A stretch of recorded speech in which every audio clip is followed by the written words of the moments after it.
Avant de commencer à proprement parler, je tiens à te présenter mes excuses pour les défauts de la mise au point de ma caméra. J'espère que ça ne te gâchera pas trop la vidéo et que tu pourras quand même l'apprécier. Sinon, j'ai mis une vidéo de chaton au début pour me faire pardonner. Voilà. Salut à toi! Bon, je sais ce que tu vas me dire, et surtout te dire en fait. Mais guys, tu tournes toujours autour des trois mêmes sujets tout le temps, non? Entre les trois mythes du sport et les instructions, c'est toujours entraînement, nutrition et repos. Alors, je t'arrête tout de suite, évidemment comme ce sont les trois thèmes centraux en sport, un peu comme une triforce des musclés, c'est difficile de passer outre. Donc pour avoir une base décente, je me devais t'en parler au moins un minimum durant les premières vidéos de cette chaîne. Ceci étant réglé, on va pouvoir s'attaquer maintenant au sujet de cette vidéo. À savoir, comment te reposer au mieux pour permettre à ton corps de se construire et de récupérer pour la séance suivante. Et ça tombe bien, parce que les mythes ont aussi la peau dure de ce côté-là. On attaque d'ailleurs avec le premier tout de suite. Les étirements avant et après la séance favorisent une bonne récupération. Si tu as pratiqué une activité physique en club, tu es forcément déjà passé par la case étirement, que ce soit avant, après, voire même pendant l'activité que tu pratiques. Il est en effet cru et avancé, même par les coachs professionnels, que faire des étirements aide à la récupération, et notamment pour les courbatures. Plus faux que ça, tu meurs.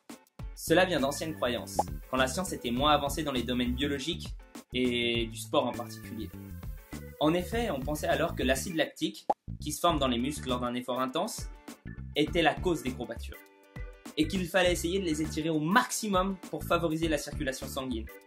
S'il est vrai que cet acide peut être la cause de certaines crampes, et encore la science n'est pas vraiment sûre de ça, il n'est certainement pas celle des courbatures, pour la simple et bonne raison que ce dernier disparaît en moins d'une heure après l'effort. Les courbatures sont en réalité reliées à des micro-déchirures, qui se créent particulièrement lors de la phase excentrique d'un mouvement, quand on force tout en étirant le muscle. Ce qui veut dire qu'étirer encore plus ne ferait qu'accentuer les déchirures. Un peu comme un jean à moitié troué sur lequel tu tirerais. Pour ce qui est des étirements avant l'activité, plus qu'inutile, leur action est quelquefois néfaste. Surtout pour les sports exigeant une grande explosivité. Imagine-toi que ton muscle est un ressort. Il est prêt à délivrer toute sa force au moment où tu lui demanderas. Néanmoins, si tu l'étires avant, tu risques de partiellement le vider de sa force, car il n'aura plus la même forme. Pire, tu vas augmenter le seuil de ta douleur. Et la douleur, elle est là pour une bonne raison. Te signaler un danger. Tu risques donc plus facilement la blessure. Mes conseils, ce serait de remplacer les étirements statiques par des dynamiques. Ainsi, ils rempliront même le rôle d'échauffement. Il y en a beaucoup sur internet. C'est facile à trouver. Je mettrai des liens en bas dans la description. Et pour ce qui est de l'après-séance, si c'est la récupération que tu vises, alors rien de tel qu'un bon automassage.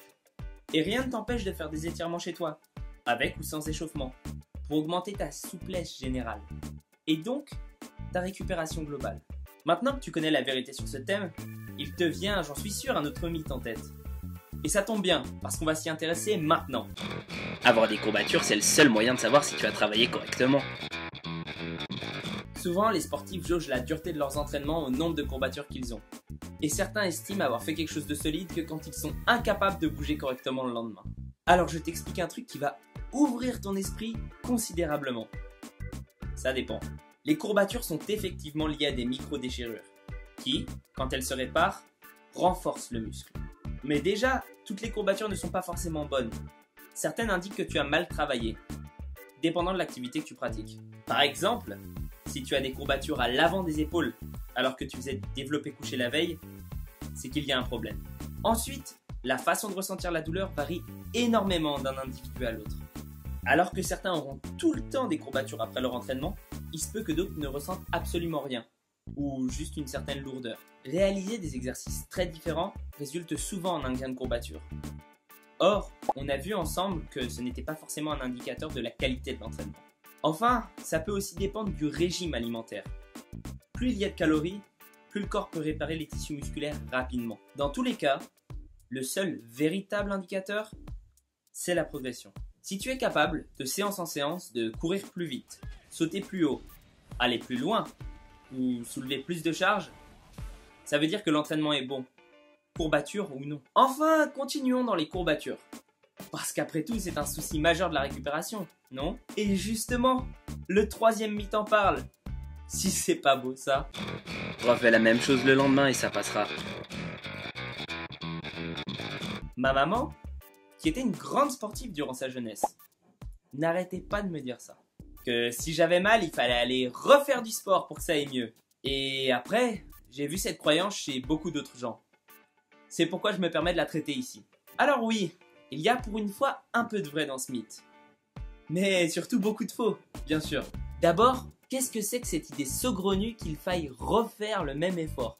Laisse ton corps se reposer, voyons. Il en a carrément besoin après un effort pour se renforcer. La seule chose que tu risques en faisant ça, c'est le surentraînement, voire même la blessure. Et bonne chance pour récupérer de ça. Non, à la rigueur, pratique une activité sportive très modérée pour faire circuler ton sang. Ainsi, les déchets organiques stockés dans tes muscles pourront plus facilement s'évacuer. Et tu pourras les alimenter de super bons nutriments qu'ils adorent. Mais si tu décides de te reposer et de ne rien faire, c'est parfaitement ok aussi. Comme je l'ai déjà dit, un bon massage est tout aussi efficace pour une bonne irrigation. Si tu bois assez d'eau, mais pas trop non plus, et que tu te nourris bien, tu vas récupérer très vite. Certains disent que l'aspirine fonctionne très bien. Pour ma part, j'ai jamais essayé. Mais avec son effet fluidifiant du sang, ça m'étonnerait pas. Bref, il existe tout un tas de bonnes techniques pour récupérer et bien se reposer en définitive.